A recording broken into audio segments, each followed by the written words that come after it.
Sonic Talk. Hello everybody, welcome to Sonic Talk episode 580. We have switched things around a little bit. We're live in the studio because we've got all our participants are in the room. And we're going to start with Mr. Rich Hilton, who's down from... you've got a few days off in London and thought, hey, why not come down and do the show right here, right? Absolutely. I couldn't wait to come here and do it in Bath. Excellent. So you're in what chic world at the moment, I guess, aren't you? Sort of between shows, right? Yes, we're deeply in touring at the moment and enjoying it immensely and playing to wonderful audiences. What's the next show? Next show is Hampton Court Palace on Friday and Saturday of this week. Right, okay. So is that outdoors? Because the weather's been a little bit shabby, I have to say. To the best of my knowledge, it's outdoors. Yikes. Okay. Let's see who we got next. We've also got Mr. Dave Spears, whose first words were, "Don't worry about me, I'll sit in the corner and not get involved." But I've talked you into it. So Dave Spears, GeForce Software, and many other things. How are you doing, Dave? I'm all right, yeah. I came down for the sandwiches. Very nice they were too. Thank you very much, Andy. And the coffee. That's good. And then also, hold on. The reason I'm being hesitant is because normally I have all the buttons because people come in and I know where everybody's shot is, whereas this, it's all a bit different. So my muscle memory is passing me by today. But we have Mr. Mark Tinley as well, who's shut the shop. I have. From Hello. Sonicstate, right? Yep. .com. It is closed. All those hippies are standing outside being very cross with me. And what are they queuing up to buy? I went to buy some pet food earlier on, actually, and the guy in the pet shop said, Oh, I see. Closing up already, are you? Going home already, are you? I think I'm getting a bad reputation in Glastonbury for not being open on certain days. But what do they come to buy? Rainbow unicorn guitar strings. That's the latest fad that I have on offer. I might show you some in a minute. Rainbow unicorns guitar strings. Yeah. Are you importing those specially from? Are you having them woven from unicorn tails? Absolutely, yeah, definitely, yeah. And they're £4.32 or 432, as in the 432 hertz tuning frequency. Actually, I like that pricing strategy, which cosmic. Actually, it was a cosmic pricing. Yeah. You should do a £4.40 one as well, I think. I could do that, couldn't I? They'd have to be different colours, though. Yeah. Okay. We got paintbrush. So I must admit, this is very discombobulating, actually. Because Have you seen my shop? No, I haven't. We've not been down. You'll have to look on my Instagram feed. I put a photograph of the outside of it on. I saw on there the other day, and so in answer to have I got a paintbrush? No, I haven't. But Dan, the guy from the Rogues Gallery in Glastonbury, does have a paintbrush.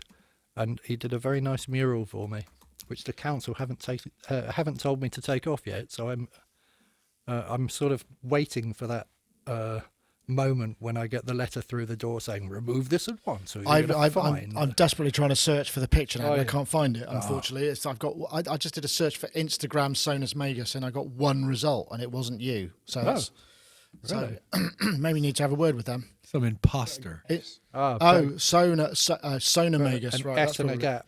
Sorry, I'm getting very confused here because all my my keyboard's in the different places, so I'll No, be it's a the little top bit one. slow. Top one. Okay, let's see if we can find it.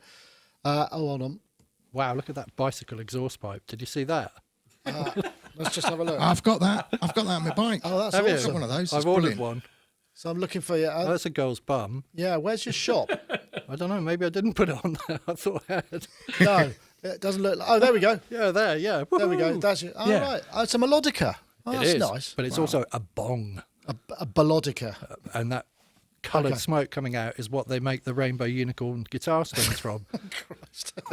Only in Glastonbury. Anyway, yeah, only in That leads Glastonbury. into one of the topics. And It does those, lead into one of the topics. Those instruments on the front, I nearly lost my fingers screwing them on the front of the shop. Actually, Right. Oh, I like that. I like the design. That looks good. thank you. Awesome. Yeah, it does sort of tie into one of our topics, doesn't it? Let's see if I can actually bring one in.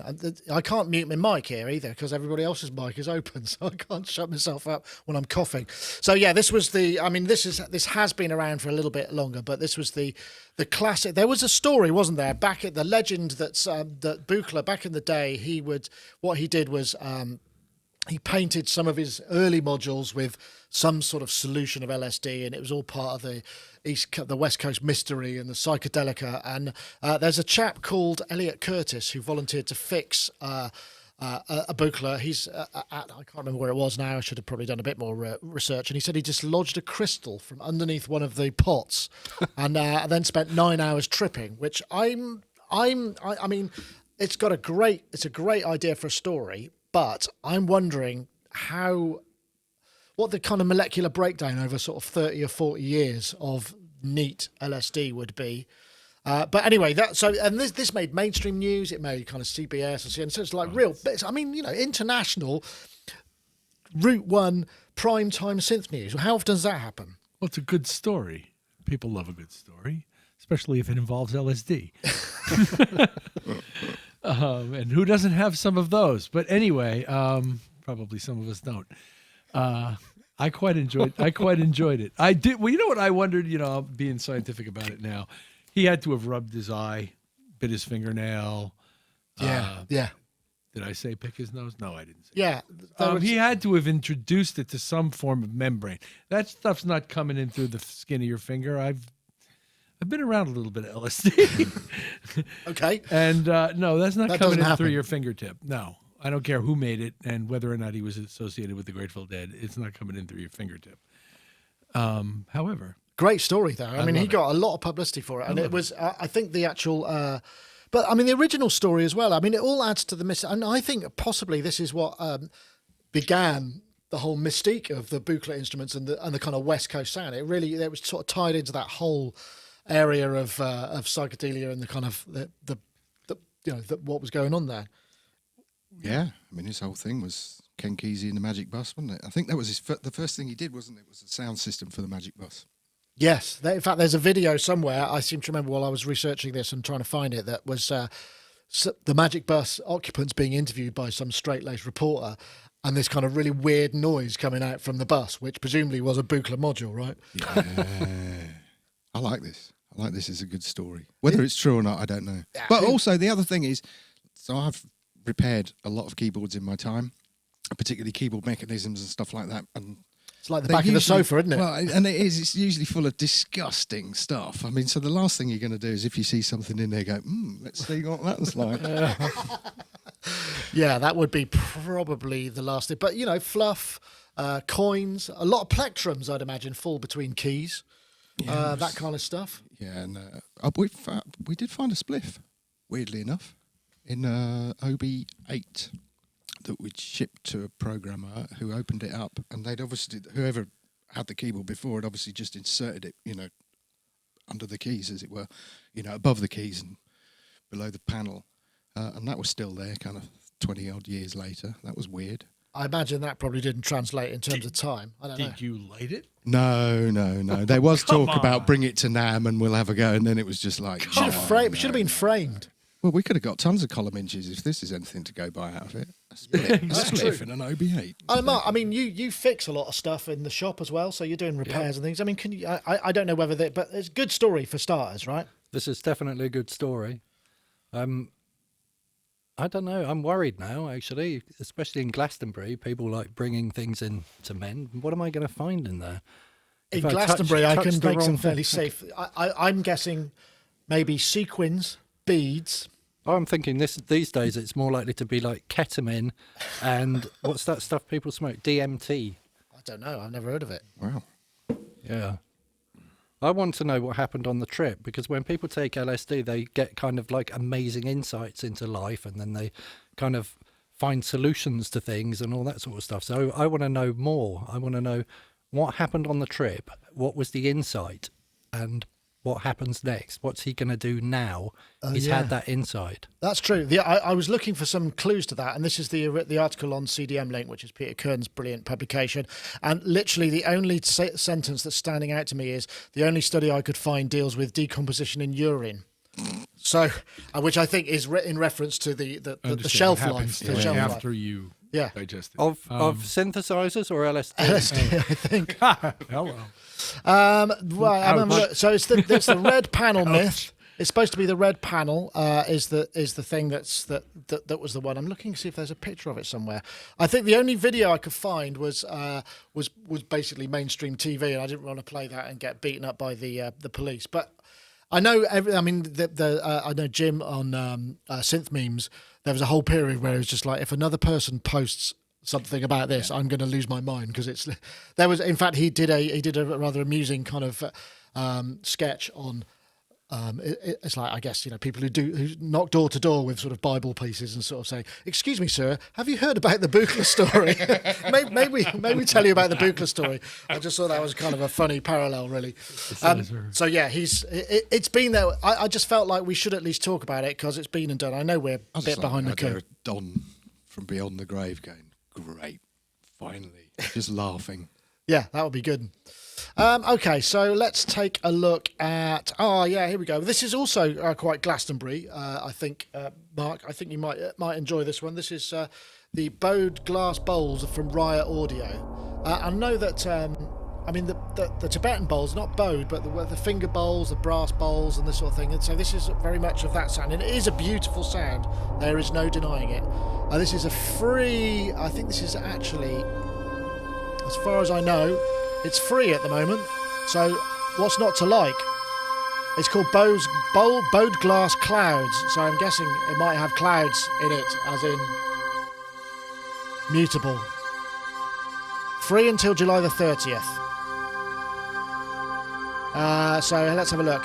It's built on Riot Audio's proprietary Clouds engine, which contains individually adjustable 3-octave spread, layers A and B with sub-layers, and uses Contact's AET filter technology. There's resulting a total 12 layers that can be morphed, blended and automated to create a wide variety of complex, evolving textures, which is what you're currently hearing. Ooh. I feel like I'm listening to a relaxation tape, which I'm not at all displeased about, but I just want to make sure that I keep our guests on it and alert. I don't want them falling asleep.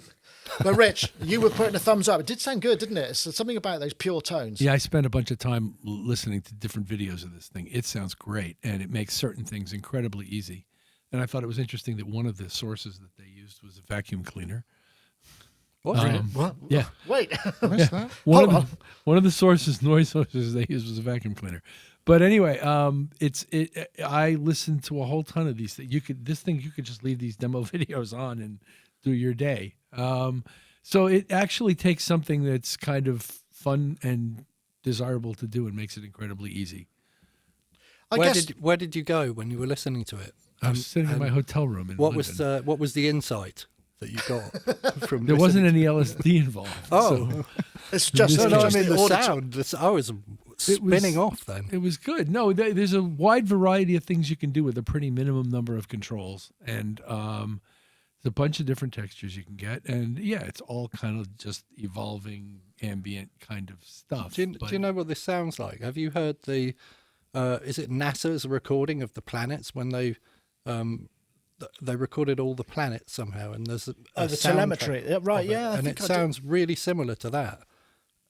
Isn't there something about the golden ratio about the planets and the size and the radio waves that creates that some sort of harmonic thing? Or am I completely imagining that? I don't know. Yeah, I'm imagining that. So, Dave, these are pretty much sine waves, aren't they? I mean, things that you bowls, that sort of stuff, and Tibetan bowls, they'd be kind of pretty much like additive synthesis, I suppose. Yeah, and it's just yeah. the complexity of the harmonics. Yeah, lovely. Like it a lot.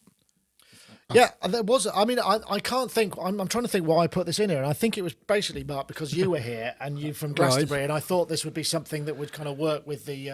I could make a Glastonbury link and probably make some snidey comments about it, but We could send people to my competitor then. Oh, who's your competitor? My competitor is a guy called Narayan, and he has a shop called Enlightenment on Glastonbury High Street, and he sells glass bowls. And the first time I went to Glastonbury, I went in there and asked him if I could record them, which is not what And now that I'm in retail, I know that that's not the right thing to do. He did actually say yes, actually. Oh, did he? Let me record all sorts of weird things in his shop. But yeah, that was rather nice of him. But I don't sell them as a kind of courtesy to him, really, because I think if I go into competition, that's not quite so much fun as doing something completely different with. Yeah. I don't know. So people come in my shop and they have you got any Indian shruti boxes? And I said, no, I've only got punk rock and things that make really horrible noise. and then they exit again. Does he have a load of Shruti boxes? Because we did a topic a while back no, where there he were doesn't all these actually. little electronic versions of Shruti boxes. I've got one of those. Have you? Yeah, they're really cool.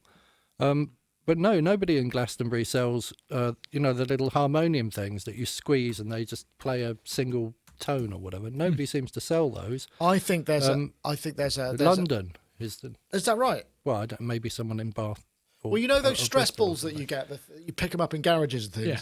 I think somebody just needs to make one of those that actually emits a tone when you do it. So it's like an accordion, so it would just go. That would be cool. There you go. You can have that, Mark. I All just right, want then. a small percentage when you make your millions out of it. I'll give you a kickback Kickback. Yes. or an insight And after the trip or something. I don't know. anyway, that's Riot Audio. If you go to riotaudio.com, that will be where you find it. I think I've got the actual website here somewhere. Let me see. Did I have it? Yeah. It's too good for them to have made that free. I think that I think that the model of giving stuff Presenting away, Neutron 3. Oops. I do beg your pardon. That was the button I model meant to of press. giving stuff away for free and then expecting people to buy your other stuff, isn't that kind of broken now? Google have sort of broken it, I think. Yeah, So I know they what you should mean. be charging lots of money for that because it does sound really good. Look at that. Look at all that professionalism and marketing. Why on earth are they giving it away for free? That's a good question. You can join the newsletter. But anyway, yeah, that's They've Riot got Audio. other things they want you to buy. But I Yeah. won't Gotta buy be them. the I only want that. Yeah, So you I'm might. going to download that for free. Yeah, you might. What else have they got? What else have they got? I don't I'm recall, just but I looking. did go to their website and there's other things. They've got bow glass clouds and a putty piano. That sounds interesting. Oh, let's have a look at that. Oh, that does look interesting. How much is that? It's not. It's coming in July. Well, that wasn't very difficult, was it? Yes. I'll probably, Damn. I'll probably buy that then because I will have downloaded their other Bingo. thing for free. Out Right, comes okay. the There we wallet. go. There we go. All right. Actually, what I'm going to do is I'm going to break from tradition and actually get one of our sponsors in quick because I feel like I should. So let's have a word from our friends over at Softube.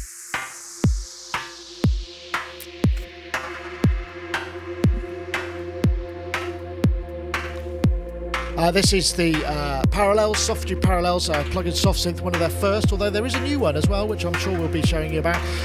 It's got dual wave scanning source selections, almost 100 high-quality pre-recorded multi-waveforms. Sonic progression within each waveform means near infinite source material, for up to 14 voices, 7 per layer, hundreds of presets from world-leading artists, BT, Richard Devine, Inholt. 3 analog model filter types, state variable, Vactral LPG, which is unusual, and resonant peaks, 5 sophisticated types of modulation source, LFO, random, and Euclidean sequencer. A lot of this stuff coming from their chops that they've done on the Softube modular as well, certainly the filter types. 5 top quality effects, options, distortion, chorus, flanger, delay, and reverb. So do check that out. Head over to softube.com to check out Parallels. I don't know if it's on sale at the moment, but they do have regular sales, so do check that out. We thank them for supporting us. So let's see. Well, we've done the legends, we've done the glass bowls. Let's do this one as well. This is from a guy called Omri Cohen, and it's his Today we will have a look at the MIDIlar. final version of the MIDIlar modules. The MIDIlar is a modular MIDI controller designed to work with VCV Rec, but not only. A few months This is ago, actually a we- really long video, but prototype, basically the substance of it is I think we covered this several months ago, where the idea of having these kind of MIDI control modules, you get a single module to start with, and then you can bus other ones off it. They're separate to the Eurorack bus. It's powered over USB, so you plug that into your computer, and it basically is an extensible MIDI controller system that allows you to talk. He's talking VCV rack, which, as we know, is a great free software VCV software modular system, which has stuff from Mutable and various other kind of open source things in it. And there's a particular module in it called what's it called? It's called a MIDI. I think it's MIDI CC.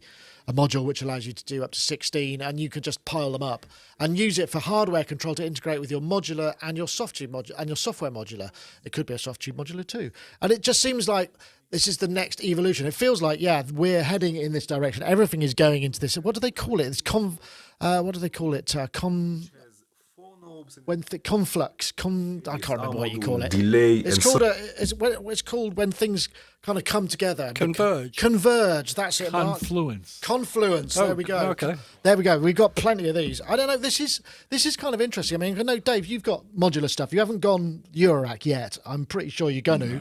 I was talking to Jamie Liddell the other day. We did a whole thing because he did the voice, the song for the Capital Spaces, the UAD thing. He's done this beautiful song, and we've got a piece. And he showed us around his studio, and I remember him being on the show and going, "No, I've not really got into modular. It's too dangerous." And now, literally, his studio is completely littered in it. So you're still on 5U and big stuff, but I mean, the idea of being able to integrate within the DAW and have controls that work on a software-based thing, that's kind of to keep. I guess keeping it in one place, so you're using the concept of a single interface. That makes sense, right?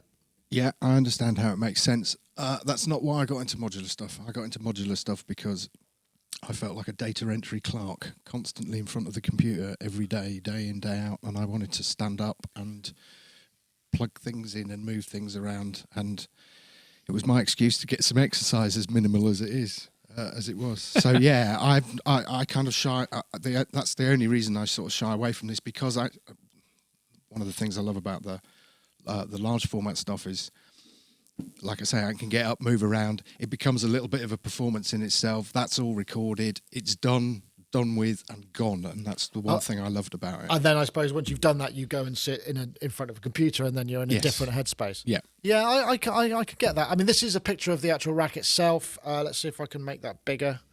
Oh, there we go. And there are at the moment I think three modules. You've got the base module, which gives you up to 64 controls, and one that's up to 32. And there's a 4. I don't want to translate this page. No, thank you. That's very kind. The Starry Night, which has got a knob and 4 buttons, and then this little one, which is 4, which is is that 1 HP? That looks very narrow. That's actually pretty cool. That'd be pretty useful. I know, Rich. I mean, you're not. I know you're into synths, but modular hasn't sort of made its way into your world yet. Not right? in my house, no. But never in my house. No. I'm not saying that. I'm saying not yet. But this is a very interesting thing to basically make MIDI knobs that are learnable and programmable within his software and hopefully recallable. That's the one thing he didn't demonstrate, is save some ridiculously complex set of connections that you've assigned to this mass of knobs that you've got, and then save it, and then call up another one and save it. Like, I'd like to see how flexibly it recalls and how quickly it does. I would assume it does. It must, but he didn't really bother to show that. He showed us MIDI learning a lot of parameters, and it's clever in the way it does. I can totally. I mean, the VCV rack. Yes, what you do is you can you just save a patch. I mean, the patch and the patch, everything is right. Well, as one would expect in a software-driven interface like that. I am curious to know if it will run other things just as effectively, which I imagine it should, like Softube's modular, which I quite like. I'd like to see it running that as well as this guy's stuff, but. It was a great demo, and again, I spent a bunch of time watching his videos, and it's pretty comprehensive. It's cool what it does. The Softube modular has a different way of assignment. You create these macro panels, which are performance panels, and you assign knobs to those, and then you assign the MIDI controls. Because with any of these systems, whether it's VCV rack or there's so many potential. There's way more than 128 potential connections. That there's a way they try and make it sort of a little more straightforward. I don't know, Mark, this looks like something that you should have in your shop. I actually think it does. The reason I haven't got into modular in any way, and I remembered, or I realised this, or remember, did I realise it or remember? I don't know. Something happened. Yes, I had a TR8, a Roland TR8 in my shop, and I was playing around with it, and I was thinking, this thing's kind of cool. But then I realised that when I turn all the knobs around, it doesn't know what I've done. So I was playing a drum pattern one day, and then I wanted to go back to the pattern I'd been messing around with, a few days before, and it all sounded wrong. All the drums sounded wrong, and I might be wrong. I don't. Maybe you can store the position of the knobs in the TR8, but what I realised is that on modular stuff you can't, because it's all analog, I suppose. So if I create something with it on Thursday and then I'm doing something else on Saturday and I want to go back to the thing that I was doing, it's lost, isn't it? So you have to record it. And it's like, I love the creativity of being able to just you're going in and so I like the creativity of not being able to recall, but I want to be able to save stuff in a way that I can just get back to it that, straight back to where I was if I want to. So modular stuff would drive me nuts because I've got another OCD as well, and that is like on mixing desks. If I'm using mixing desks, before I do anything, I've got to set all the knobs back like in alignment. You want to reset, right? Yeah, okay. And then I come to the desk and then I start using it or whatever. So I'd probably be like really OCD about resetting all the knobs on the modular. That would certainly lose your sound. There's no denying. Well, but I mean, the more racks I bought, the more time it would take me to get home for tea, wouldn't it? Because I'd be there, setting everything for when I came back the next day or whatever. Well, sorry, controls VCV rack, right? Which or any MIDI, anything. So MIDI, you can save stuff. Yeah. Yeah. I like that. It's interesting. Why are we? I mean, but the thing that's kind of curious about this is, what's the difference between just a controller with a bunch of knobs on controlling VCV rack? Why that it's in a Eurorack space? Does it have any more validity? It's curious. I mean, I guess that comes back to the idea of you're reaching for the same rack to control the world that you're inhabiting and the collaboration. And I think that's the other thing. I mean, the Ableton CV tools that the pack that's coming out soon, and Expert Sleepers, they allow you to create envelopes and these patch points and attenuation and whatnot in software and just use an audio interface. But you still don't get over the difficulty of being able to, you actually have to physically patch things to one another, which I suppose is easier than remembering where all the knobs are, but you sort of have to do that at the same time. So it still doesn't quite get you there, but it maybe allows you to make drastic changes without having to completely strip it back to square one, I suppose. Yeah, and also getting back to Dave's reason for doing it in the first place, which is to have the experience of operating the thing in a certain way, and that you're never going to get from operating a modular on a screen. It just doesn't happen that way. It's a different interaction, and it's a perfectly valid interaction. But I don't know how much any of these things are, and I don't know because I think it's been coinciding with I think he may be a VCV rack developer as well. I'm not entirely sure. I think it's his product. Right, maybe so. Yeah, let me have a look. But not only that, the VCV rack is like a collaborative. It's between a whole bunch of people. It's like an open source thing. But they're at currently about, I think, version 0.62, and when version 1 hits the streets, then that's when this is going to coincide with it. So it should be soon, because I think VCV rack 1 is slated to happen this summer, if I remember. And I know a lot of people are excited about it. I mean, the thing is obviously Softube Modular has a different kind of approach. It's much more CPU intensively modeled, but much more accurate, whereas the VCV rack is kind of a freeware scenario where you buy extra modules at kind of quite affordable prices, but it's more to do with the environment. So, yeah, I think it'll be around soon, but well worth keeping an eye on. I just want to say one more thing, and that is like when manufacturers model things, they model the hardware, but they also tend to the way people use that hardware tends to influence the way that they model it. So with a real modular system, if you've got lots of holes and wires, you can just plug anything into anything, can't you? Even to the point where you could blow the thing up, right? Theory. But I think the software doesn't allow you to do that, and there's always things that people do that isn't always modeled in software. So from a kind of getting excited about having like loads of things and loads of wires and plugging stuff in, that excites me, because it's like, well, hang on a minute, what happens if I do that? Or has yeah. anyone ever done this before? Bang! Oh, okay. There goes a couple of grand, but whatever. Well, no, I take your point. I mean, actually, a lot of the modular stuff does allow you to plug an audio signal into a CV signal, yeah. and also integrate. Certainly with Softube and with VCV Rack, you can integrate audio interface stuff and DC coupled audio interfaces all together and plug them. They become integrated. Oh, I've just my reverb springs. Oh, it's the gong. It's the Glastonbury gong. It's the Glastonbury gong because my mic arm is extended fuller, so the springs are longer, which means I'm getting more reverb. But I don't know if you'll hear that on Skype. We better do some impulse responses of that actually. Impulse in all different angles and stuff as well. We could do a sample library, couldn't we? Why Actually? not? I think it'd be very niche. Yeah. But yeah, I'd buy it. you wouldn't have to buy it, Mark. Yeah, give it away. Don't give things away. Let's charge people for things, please. Yes. Anyway, okay. Well, that was so. If you want to get hold of that, I think it's hard to read the address here. You want to look for MIDIlar, basically. It's MIDI with LAR on the end. Ooh, there goes a phone. Ooh. Wow, that's like Bernstein. No, what's his name? Bartok. Bartok, actually. was it? Bartok, yes. The miraculous Mandarin, if you must know. Well, thank you very much. Okay, let's now. Well, I think let's. I think maybe what we should do is, because we've got a new prize and a new prize and everything for the for our friends over at Izotope. So if I play our little insert, then we can get onto the competition for last week. So we're talking about Neutron 3 this week, which is cool. Presenting Neutron 3, the modern way to mix. Bring your workflow into the 21st century with 8 modern mixing tools, all at your fingertips in one mothership plugin. Starting a mix can take a while, but with the all-new Mix Assistant, Neutron can listen to your audio and quickly suggest a custom starting point for an individual track, or set levels for your entire mix.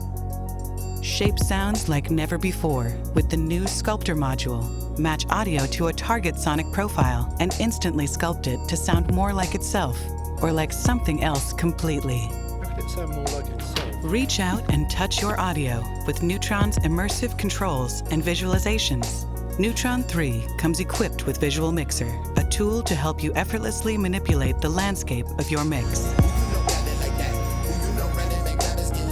Neutron 3, the modern way to mix.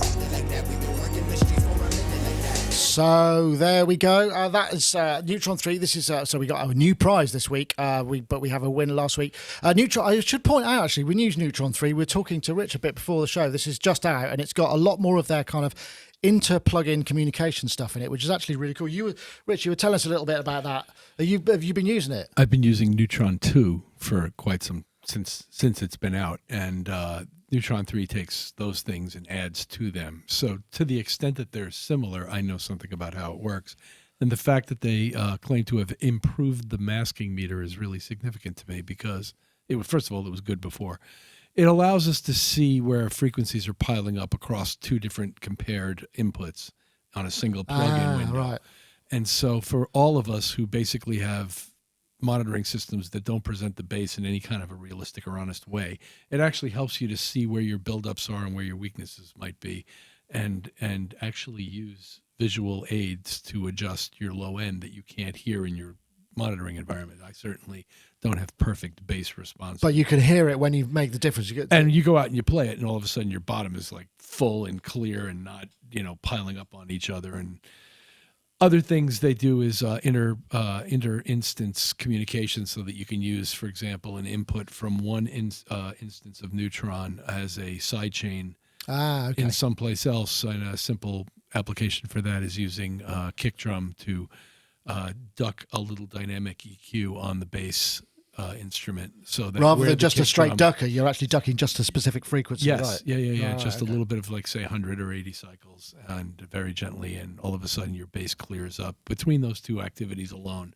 it's improved the bottom end of my mixes significantly. Interesting. Well, I should also point out we use Neutron 2 on the sort of bus out of this show, so it kind of speaks to me a little of like FM rate. It's my secret FM radio source, which is what you're hearing now. Is the final stage before it goes to the stream, goes through an instance of Neutron 2. I think I'll try Neutron 3 though. That sounds like it'd be worth. But anyway, I digress. We've actually got a competition for last week's. For this week's show.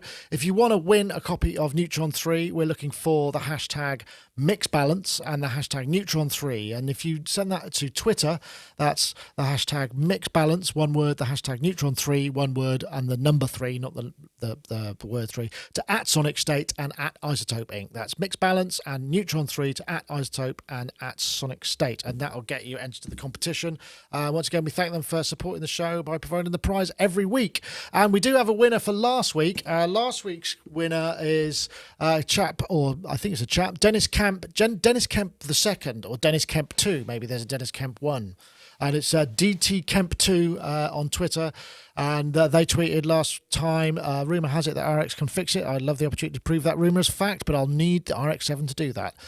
Very, very wordy and very well done. Anyway, Dennis, if you want to get in touch, Isotope folks will get in touch and give you a copy. And I should point out that Neutron 3, they're giving away the advanced version, so you get the full sketch, and that is well worth having. So yeah, that's cool. Is. You've reminded me what I was going to say about that video now. Oh, please. The modular one. At the beginning, when it came on, there was a little mushroom. Did you see that? No, I missed that. A little red and white mushroom. So I reckon he's so while the Buchla is the LSD synthesizer, that one's the mushroom synthesizer. Okay, that's good. Worth knowing. The other thing I noticed, but because you said you weren't sure if this was a man. Ah, yes, Dennis. It does look Dennis like. does have a beard. Yeah, is that when he started his video, he said, "Okay, guys, blah blah blah blah blah," and this thing flashed up and it went, "and girls" on the video. Yeah. And I thought, I've made that mistake so many times when a man and a woman come in the shop and I say to the woman, "Oh, you're just tagging along with him if you want something to do." And then she turns around and she goes, "No." And then she goes, "I've got a Les Paul and a Telecaster and I've got a Marshall this and a that and the other." And then I go, "Oh, you just tagging along with her?" And he goes, "Oh." And it's like such a... it's my head, because it's it's so easy to fall into that stereotype. So is. Okay, well, let's get on to this. This is an interesting one. This is Optosynth, based on, now this is madness. It's ANS synthesizer. It's available iOS, Windows. I think it's on Mac and also Android.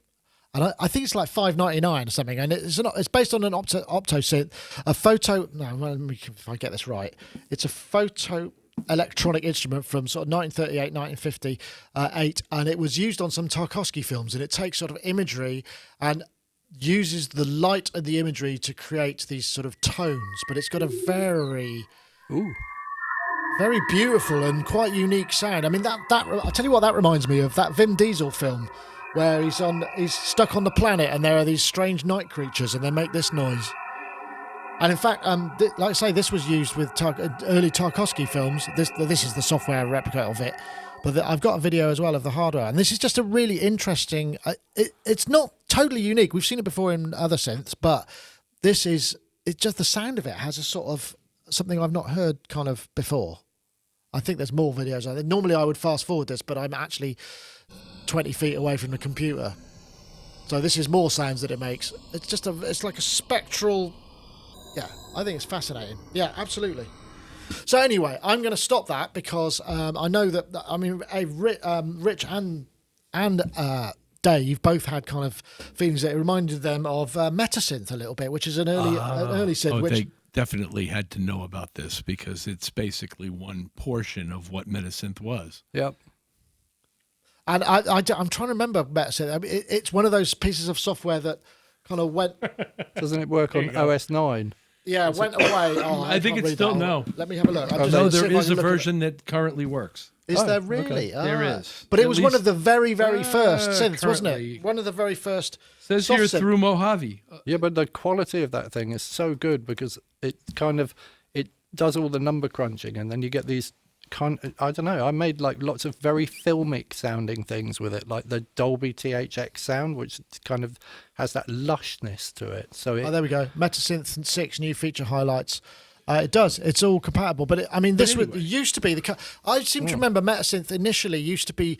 It was something that sound designers were just died for because it was very graphical, wasn't it? So you could make movements to images that you saw and use images themselves to generate sounds, right? Yeah. It was an additive environment in which the vertical axis represented frequency, low frequency at the bottom and high frequency at the top. The horizontal axis represented time. And the image represented lighting up of various harmonics along the way, and the thing would operate from left to right. This was one of the modules in Metasynth, but it's the one that everybody seems to know the best. And clearly, they knew about this thing, and I didn't until I prepared for this show. And I kept looking at it, going, "Well, this is half of what Metasynth is." I guess they did it in a different way back then. Yeah, and I mean, Dave, that we have to also suggest that there are some similarities between this and a certain Iris synthesizer that you were involved in, which again is Izotope, which is a visual kind of representation, but it didn't go quite as far as this has gone. Spectral synthesis. Yeah. No, I mean, in fact, when we were talking about starting discussions of Iris 2, I wanted to kind of take it into a direction where you could import images and stuff and then have different sounds depending on colour balances and stuff like that. But who decides on the colour? They took it into a different... Well, it depends on what you import, and you could assign maybe certain things to a brightness or a different colour, and that would, in effect, manifest itself in another form of spectral synthesis. So right, okay. But they didn't go in that direction. So I bought this originally, and I love all of this stuff. It's got a really unique sound, hasn't it? I think I've got. I'd like the original instrument. Have you seen it? I have. It's I've got. I think I've got a video here of. Here we go. There's a video here of it. It looks kind of like a massive printing press. I don't really know what's going on here because my Russian is very poor. But this, I think, is one of the original instruments. Wow. And this guy is called DOB. But that's all I know, and I'm not sure. We can't see too much detail here, but they're doing some stuff by putting in some markers, I guess, and then presumably he'll play those. But it just sounded. The software itself that we're talking about. The design. It looks so like Amiga kind of circa 1980. But I just like the idea of saying to the wife, "I've bought this new instrument, and we need to get it in the house somehow." Could you give me a hand lifting it? So I think they do play this in a little bit. I know maybe we can fast forward it. I'm not sure. I can't get to the mouse. Oh no, I haven't got a mouse here. So I think he starts playing it in a little while. We'll just have to wait because I don't know what on earth they're talking about. I've got a massive instrument. you I'm going to show you in a minute. Oh, okay. It's coming up. Hold on. This is coming up. Not that. Oh, here we go. Here it comes. Stand by. Don't you know Warren? Oh, God. That's beautiful, isn't it? I mean, you could see that would have been... this must have caused an absolute sensation in the 1940s. I mean, to me, this sounds way better than the... what was that other thing that... the early synthesizer, I can't remember what it was called now. Mark Doty had one. No. It was Omnichord. Oh. This just sounds more interesting to me. Oh, what, the Novacord? Novacord. Yeah. No, I love the Novacord. But this is Novacord's much later, though, isn't it? 30s. Yeah. Oh, was it? Oh, okay. I do stand corrected. I'm going to get so much stick for saying that. Hey, I'm going to do a Warren. Shall I do a Warren then? Are you going to show us your new instrument? Yeah. So this is something you've been working on, right? Hey, man, look at this. Oh, I'll turn the amp on. That's great. So this is an old G4 case, right? It is. I'll hold it up so you get a... Wow, that's so fantastically impractical. It is. What? Yes. What? That's why I had to put the amp inside it. Yeah. To make it heavier. To make it almost as heavy as the original computer. Yeah, I think that it's got a fabulous sound. It's great for punk. Yeah. I should play this though.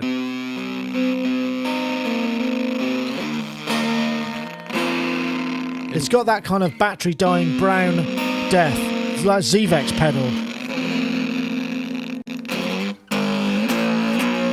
Is this the first of a series? Are you going to go into mass I've production? never on these? shown anybody this before. Wow. I'll show you inside. Oh, hold on a sec.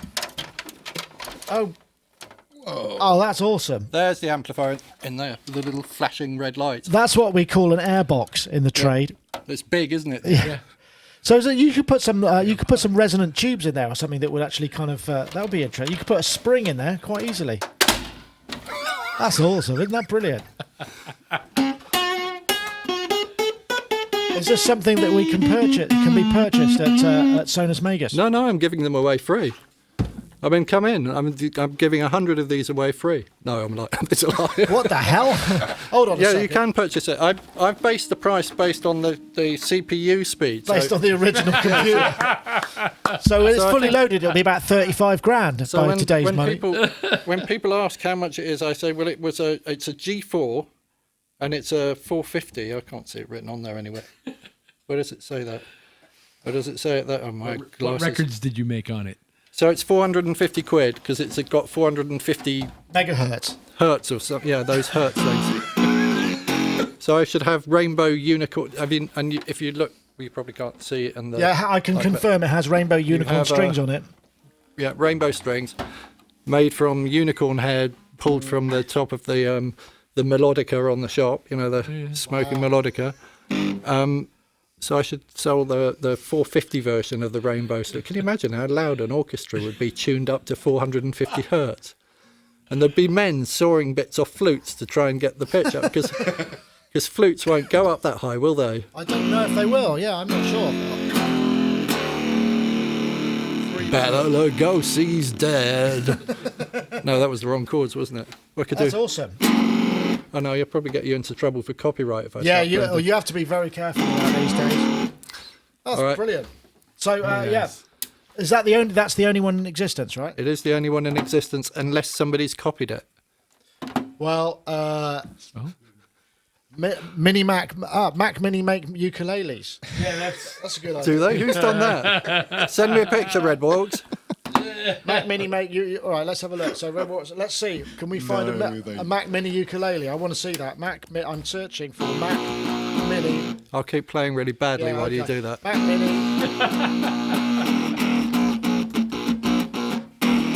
Roadrunner, going 1,000 miles an hour with my G4 on.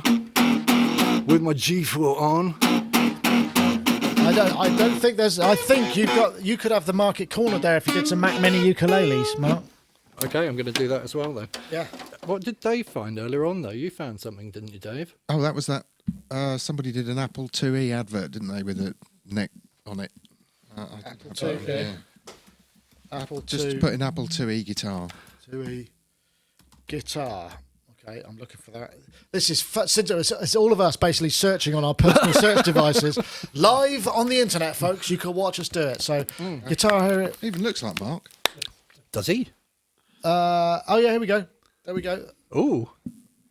That's it. Yeah. Wow, that looks like an accordion though. I don't think that has. remarkably close. Mark, I think your G4 looks. Mine way has better. got the same pickup configuration though, because I've got the bridge is in the same kind of thing. I've got like one of those what's it tailpiece on it as well, the ornate tailpiece. So And you I've got have a single mini. I don't have a scratch plate though. That looks Put pretty a cool. tremolo on it and then use it, and the whole thing just caves in. What would be really cool is if each one of the QWERTY keys was assigned to some different sound, so you could play like a bit like Kraftwerk's pocket calculator. What you mean, like an auto harp? Oh yeah. That could work like an auto harp, couldn't it? So it damp the strings and you could. end up with, Oh right. Okay. Yeah. see what I mean? I See thought. what I mean? I thought there was an electronic kind of device There that was somebody a had. Suzuki Omnichord. It's like an auto harp, isn't it? Oh Yeah. I bought a Tronichord recently, which is the predecessor to the Omnichord, a Suzuki Tronichord. I've never heard of that. I wish I'd brought that actually. I could have shown you. It's smaller. They're really cool actually. Hold on, I'm going to have to search for that. Here we go, folks. There's some more live searching on the internet while we broadcast. Tronichord, okay. I think that was just a sound card, by the way. Wasn't This really. is a Tronichord. Here's a Tronichord. Here it comes. That's it there. Oh, that's cool. Oh, yeah. You're going to want to borrow that now, aren't you, Dave?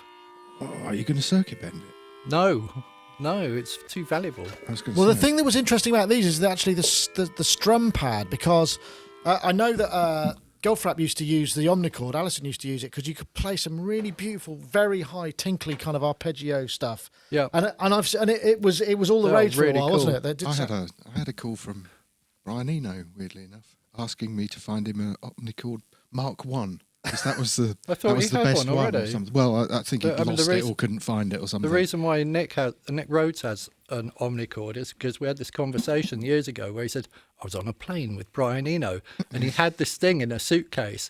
And I was like, oh, yeah, that's that. And he went, no, it wasn't one of those. And it took me ages to work out what it was and eventually figured out it was an Omnichord. And then we bought one. I just like the idea of the Mark 1 being the one. I don't want the Mark 2. It hasn't got the same sound as the Mark 1. Do you? I mean, can you? But it Okay, doesn't. right. So here's It doesn't. Really? No, it doesn't. The earlier ones, completely different sound. I think they're still digital, the first one. But it's- yeah, I'm not sure.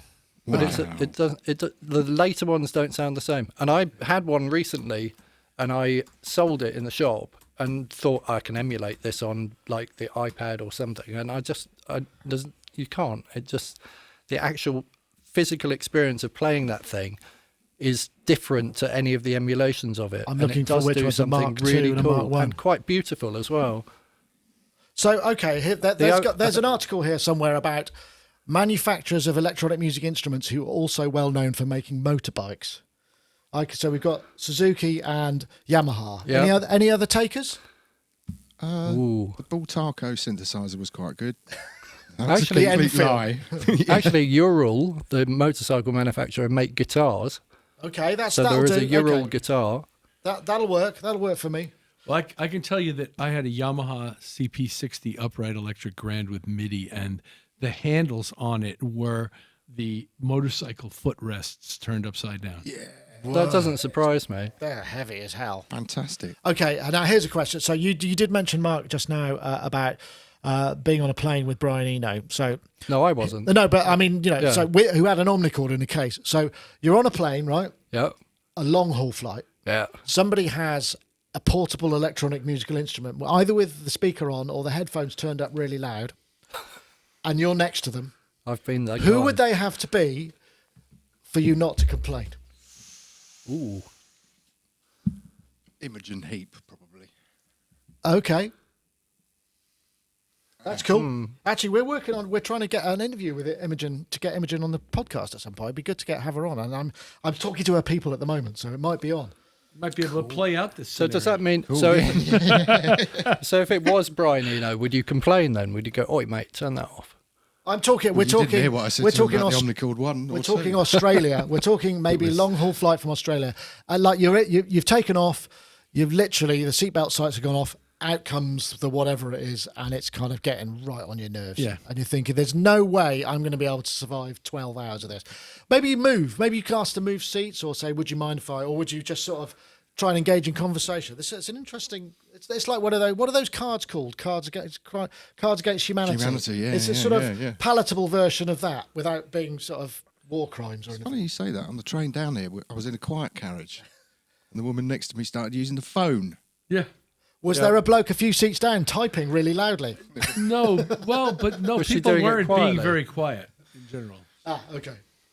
Was the train full? No. No. Okay.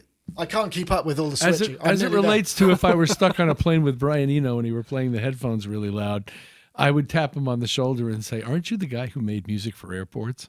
Oh, Very good. Very good. Yeah. Very good. You sound like you're going deaf now, Brian. Why Maybe don't you should Why don't you just play that? instead. Anyway, I think just, I'll just open a bag of snakes. that's just the scenario I had Then working we could, through then in we my could mind. talk about the Middle East for a while. How can't- many hours do we have? Okay, so I think I've got another video. Have I got another video? That was that one. That one is that one. What's this? No, that's them. That Oh yeah, here we Omnichord. go. How about this? 1010 Music Box is out. Music Black Box. 1010 Music. This is a kind of. This was actually a Europe module. 1010 Music did a whole bunch of them, and now they've created like a little standalone thing that looks like it's USB powered, and you can do sampling, and the whole thing is portable to a degree. So this is all about the making music on your way home on the bus, wherever, in the park. Narayan's shop. I could go in Narayan's shop. Record, edit, and sequence. So it's quite similar in many ways to, you know, like OP1 World or that kind of thing, where we've got an interface that is, you know, not our computer, so therefore more fiddly to use, but somehow we still gravitate towards this thing. And this, by all accounts, this thing works very well. It can record quite long samples, you can do stems, do all sorts of cool stuff with it.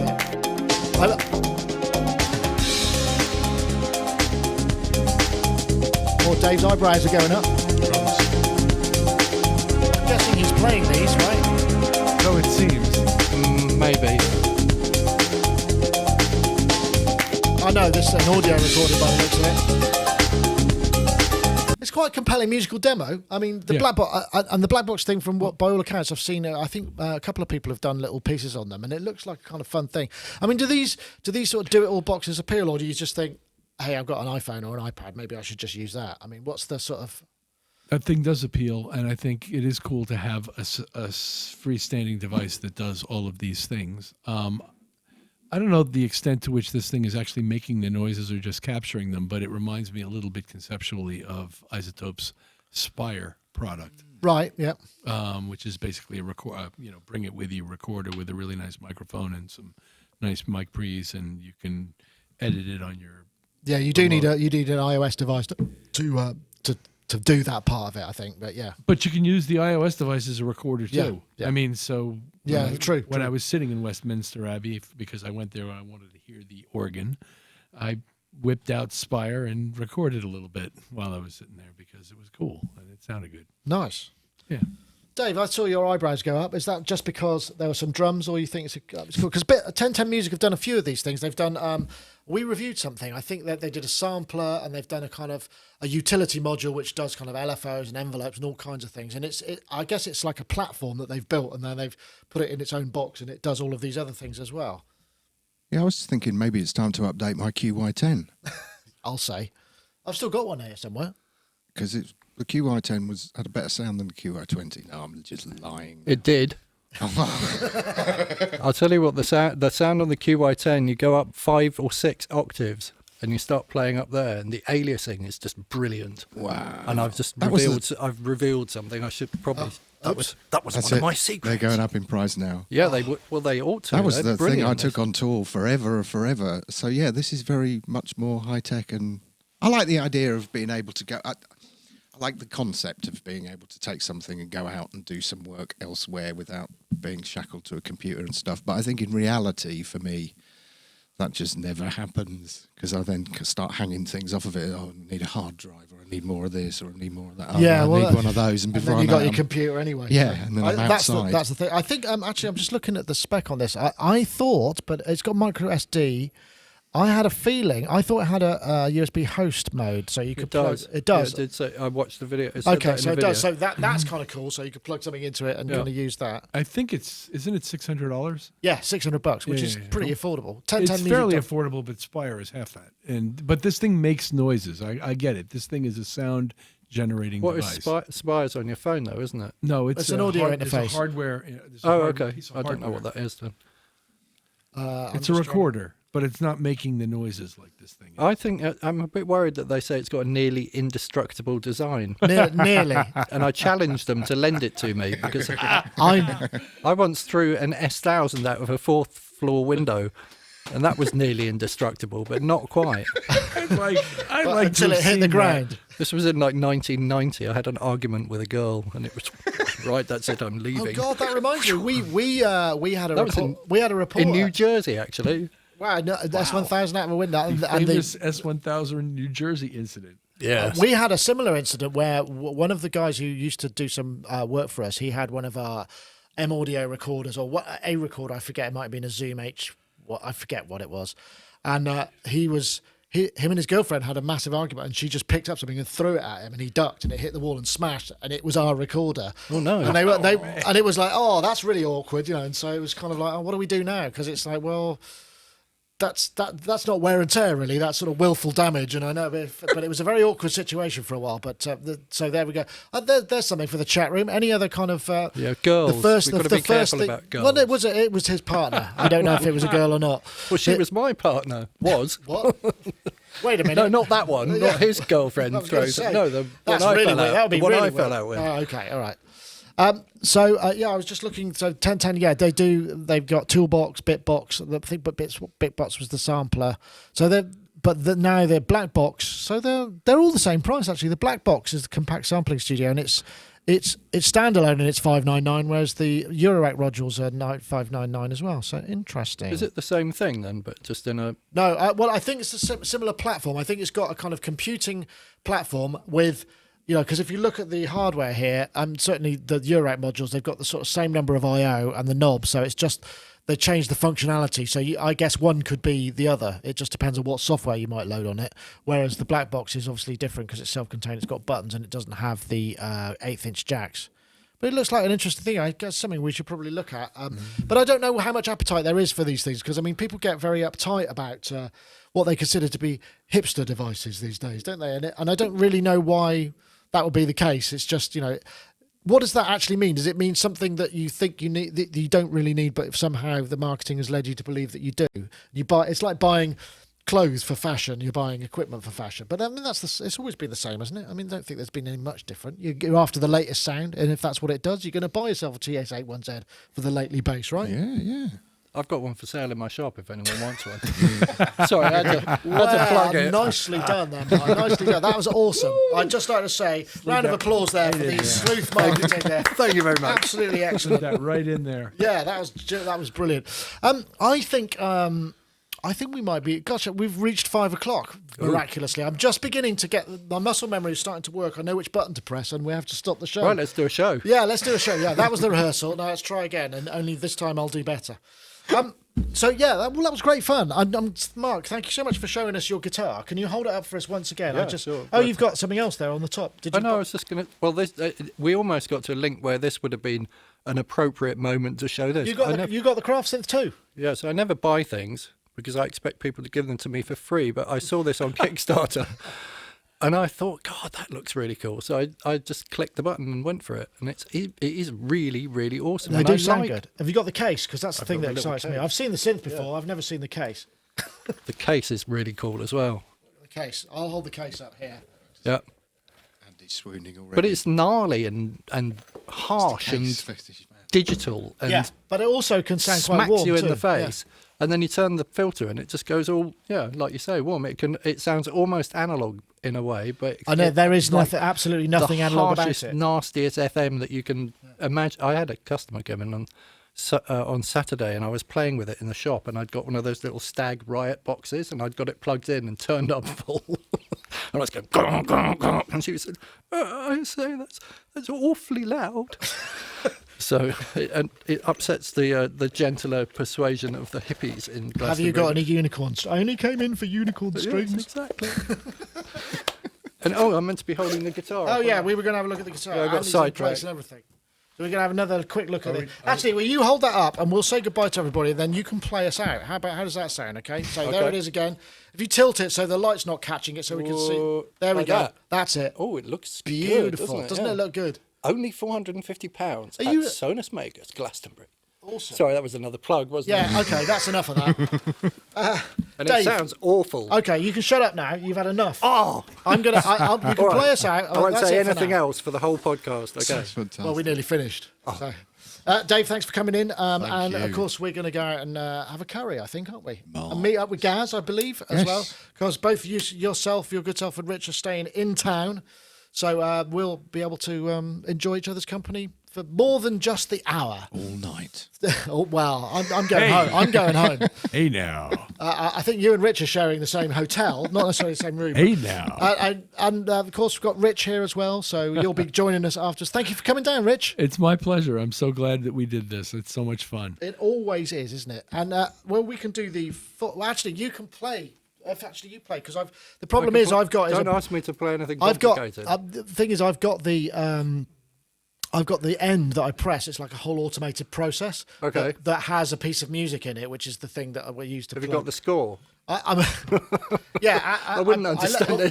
It's just in the printer. I'll be like, what? It's just in the printer. Anyway, thank you very much, everybody, for watching. And thank What you. key's it in? I couldn't tell you. I can't remember. It's been ages. figure it out. But I You'll wanted to figure it say out. thank you to our friends over at Izotope for providing the prize. Remember, if you want to enter and win a copy of Neutron 3, which is the latest one, we're looking for the hashtag mix balance and the hashtag Neutron 3 to at Sonicstate and at Izotope Inc. And of course, do check out the Softube Parallels synth as well, because it's jolly good. So we'll say goodbye, and Mark will play, and then I'll try and figure out. Maybe what I should do is. No, I need to play what the key is music. it? I need to play the music. I don't know. I'll just have to hit go, and then we'll see what happens. Okay, so I could here we play go. all the wrong Ready? notes. La la la la. There it is. There we go. We're there. Oh no.